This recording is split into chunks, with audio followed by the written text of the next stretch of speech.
Friends, स्वागत है आपका आकाश डे 2M चैनल पे। बात करेंगे मेरिट लिस्ट को लेकर नेशनल स्कॉलरशिप की। तो यहाँ देख सकते हो, ये लास्ट ईयर की जो मेरिट लिस्ट है मैं यहाँ पे निकाल के आ चुका हूँ। यहाँ पे इसके बारे में कंप्लीट एनालिसिस करने वाले हैं। 2023-24 की जो मेरिट लिस्ट थी, कितने परसेंटेज स्टूडेंट का सिलेक्शन हुआ था, उनकी फैमिली इनकम कितनी थी, और और उनका किस कोर्स वाइज में सिलेक्ट हुआ था, स्टेट वाइज क्या फंड रहता है, क्या कोटा रहता है, कितने छात्रों को स्कॉलरशिप मिलेगी, मेरिट लिस्ट के आधार पर सब चीज यहाँ पे डिस्कस करने वाला हूं मैं यहाँ पे। तो वीडियो को आप एंड तक कंप्लीट इन्फॉर्मेशन शेयर करूंगा। और आपसे मैं चाहता हूं कि आप अधिक से अधिक लाइक करें, अपने फ्रेंड को भी शेयर करें। टेलीग्राम पे नहीं जुड़े हैं तो टेलीग्राम पे अभी ज्वाइन जरूर कीजिए, क्योंकि ये इन्फॉर्मेशन आपको कोई नहीं बताएगा बारीकी से, जिससे आपको कहीं ना कहीं मेरिट लिस्ट से रिलेटेड थोड़ा आपको हल्का फुल्का आइडिया पता लग जाए। तो ये सारी चीजें बात हुई एक रफ आइडिया के ऊपर, जो मैं आपको बताऊंगा एक एक एनालिसिस के ऊपर सारी चीजें। तो आप वीडियो को जरूर देखें। देखो, सबसे पहले स्टार्ट करता हूं मैं यहाँ पे मेरिट लिस्ट को देखकर। तो यहाँ पे देखो, मैं यहाँ पे सबसे पहले कुछ चीजें निकाल रखा हूँ, अलग अलग स्कीम है, अलग अलग चीजें निकाल रखा हूँ। सबसे पहले मैंने कुछ अलग अलग चीजें की स्पेशलाइज समझाने वाला हूँ मैं आपको। तो मैंने यहाँ पे तीन डिफरेंट डिफरेंट स्कीम ली है, एआईसीटी, ईशानोदय, यूजीसी और यहाँ पे सेंटर सेक्टर स्कीम। ठीक है, तीन अलग अलग मैंने स्कीम लिए यहाँ पे। क्यों लिए? इसलिए लिए कि मैंने आपको समझा सकूं कि उसमें कितना फंड रहता है, क्या कोटा रहता है, कितने के छात्रों को स्कॉलरशिप मिलेगी, क्या परसेंटेज वाइज कितना फ्लक्चुएशन होता है बाकी सब में। तो ये सारी चीजें मैं आपको समझाऊंगा। ठीक है, तो आपके जितनी भी स्कीम्स है ना, उससे आप वो रिलेट कर पाओगे। इसलिए मैं तीन डिफरेंट डिफरेंट स्कीम जो है यहाँ पे रफ आइडिया के लिए समझाने के लिया है। तो सबसे पहले सीएससी स्कीम की बात करो। देखो, सीएससी स्कीम की बात करो, यहाँ पे अगर आप देखोगे तो 82,000 फ्रेश स्टूडेंट का कोटा रहता है कि हम हर साल 82,000 फ्रेश स्टूडेंट का सिलेक्शन करेंगे। फ्रेश का मतलब होता है जिन्होंने पहली बार नेशनल स्कॉलरशिप अप्लाई किया है और सीएससी स्कीम के लिए अप्लाई किया है, उसमें से भी छात्र। और उनमें से 82,000 कैंडिडेट को यहाँ पे स्कॉलरशिप मिलेगी।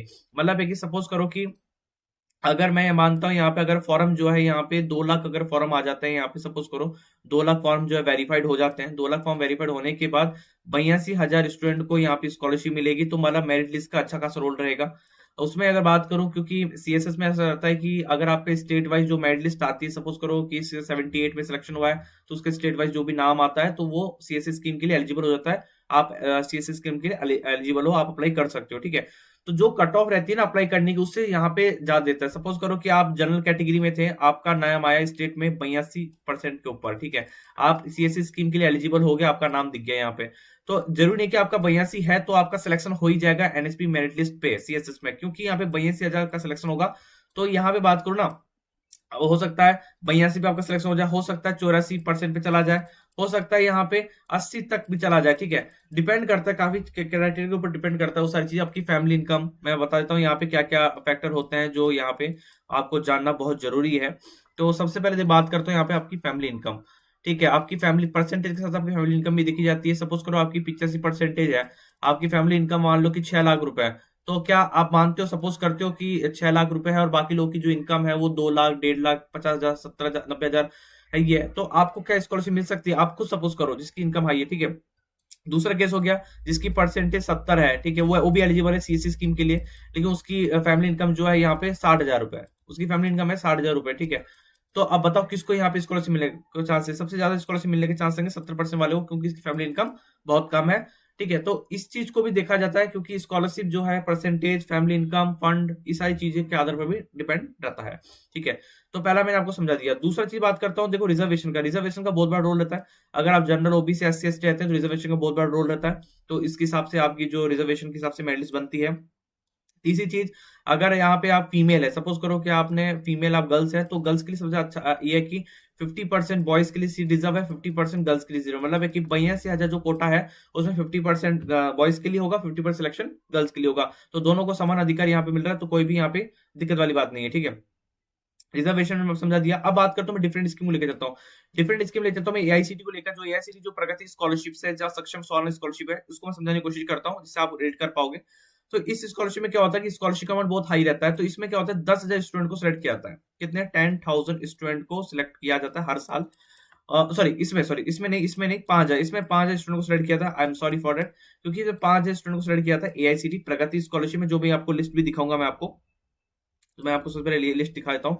ये प्रगति स्कॉलरशिप 2023-24 की मेरिट लिस्ट है, जो यहाँ पे आप कैसे डाउनलोड कर पाओगे, कैसे चेक कर पाओगे, वो भी मैं बताऊंगा इस वीडियो के एंड में। तो वीडियो के एंड देखें कैसे आप चेक कर पाओगे, डाउनलोड लिस्ट को कैसे डाउनलोड करोगे। ठीक है, तो ये लास्ट ईयर की थी जहां पे 5 स्टूडेंट को सिलेक्ट किया गया था समथिंग।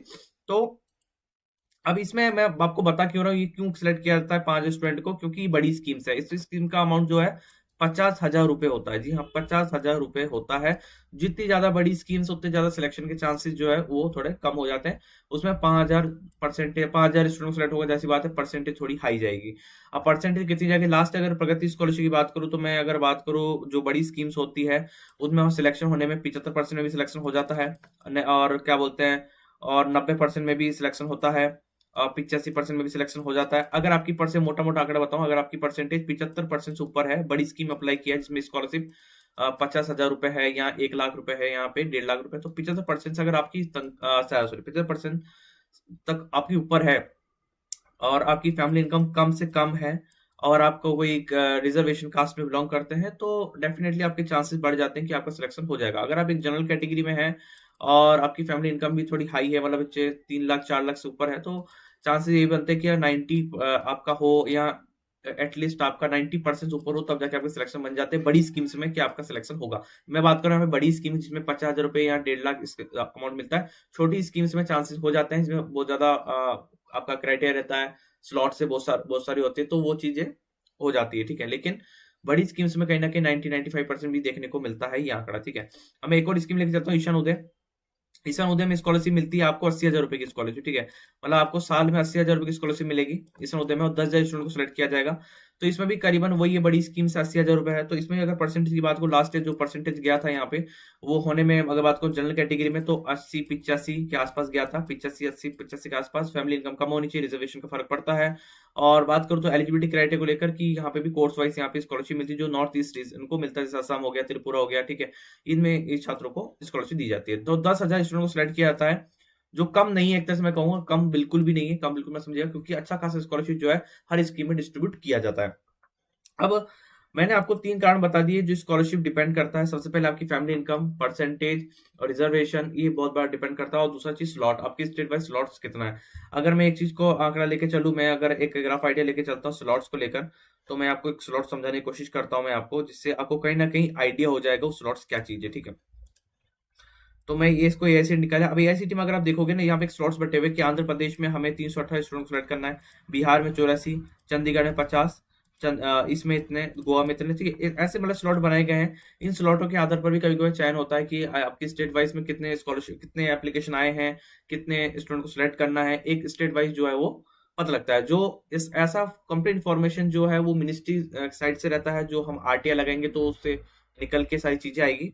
तो हम समय समय पर आरटीआई भी लगाते रहते हैं, आप लोग की इन्फॉर्मेशन निकालते रहते हैं, खदानते रहते हैं कि कहाँ से इन्फॉर्मेशन निकलेगी, जेन्युइन इन्फॉर्मेशन आप सबको निकालते रहते हैं।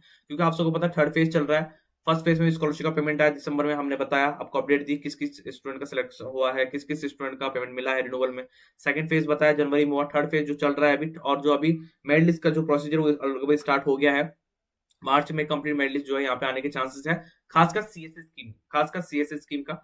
तो यहाँ पे चल रही इन्फॉर्मेशन तो हम आपको शेयर कर रहे हैं सारी इन्फॉर्मेशन, तो आप वीडियो को बने रहें, प्यार दें, लाइक करें और अपने फ्रेंड को भी शेयर करें जो भी इन्फॉर्मेशन लेना चाहते हैं। तो होपफुल आपके डाउट क्लियर हो गए कि भाई कितने परसेंट चाहिए, क्या क्या डिपेंड करता है, क्या क्या डिपेंडेंसी, सारी चीजें जो है रहता है। और बात करूंगा ये मेरिट लिस्ट को लेकर, तो मेरिट लिस्ट जो है आप scholarshipworld.com जो है हमारी साइट है scholarshipworld.com, यहाँ पे जाने के बाद मेरिट लिस्ट को चेक कर सकते हो, लिस्ट वाइज चेक कर सकते हो यहाँ पे आने के बाद, जहाँ पे आपको कंप्लीट इन्फॉर्मेशन जो है विगतव्य तरीके से लिंक मिल जाएंगे आपको। ये सारे लिंक्स हैं, यहाँ पे लिंक्स में आप चेकआउट करके आप मेरिट लिस्ट को डाउनलोड कर सकते हो, जिससे आप खुद भी आप एनालिसिस कर पाओगे।